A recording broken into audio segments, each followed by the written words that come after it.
Joining me to tell us more about what turns out to be the most extensive bicycle count project in the nation is Sherry Ryan, professor of city planning at San Diego State University, and Chris Kluth, active transportation planner for SANDAG. Thank you both for being here. Thanks. Sherry, tell us what this bike count project is.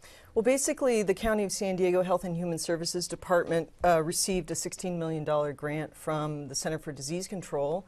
And part of that money went to San Diego State University to purchase and install automated bicycle and pedestrian counters. And so in the county now, after a 2-year project, we have 28 locations across our region collecting continuous data on cyclists and pedestrians. Yeah, and tell us about how you're collecting that as far as on the technical side. Tell us about those sensors with the infrared lights. Yeah, there's different technologies. The infrared technology is counting pedestrians, and so that's kind of a unit is attached to a street pole, and when a beam is broken, it counts a pedestrian. But the cyclist and the in-street bicycle counting is what's really exciting about the project, and that actually has a logger installed underground and a loop that runs out into the asphalt, into the roadway right-of-way, and as a cyclist goes over that loop, it triggers a count. And so that kind of in-street bicycle counting is pretty innovative. This vendor that we're using is the only company that sells that technology. We're going to come back to that and what you've learned even so far on that. Okay. But Chris, how is SANDAG going to use this data, and have you already started?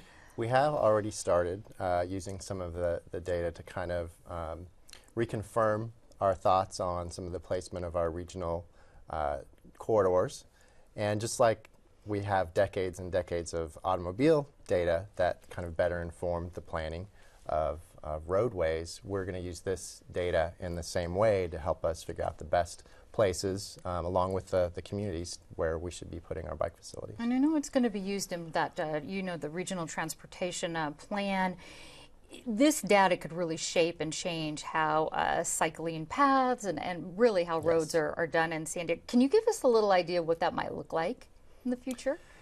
Well, as we build out our network, we're seeing a strong preference from people that they like separated facilities. And so given the state of the practice, there are lots of designs now that are being accepted across the country that allow us to put separated facilities, protected bikeways in urban areas. So it's not just a regular bike lane that most people may envision or may have thought of a few years ago. There's a lot more opportunity now. Yeah, and there will continue to be, and we'll get to that in just a moment. But Sherry, I want to ask you, so far, how long have you been doing this count, and what kind of information have you gathered as far as how many cyclists, the data about the cyclist? Yeah, we have 3 months of continuous data, so daily data at all 28 locations.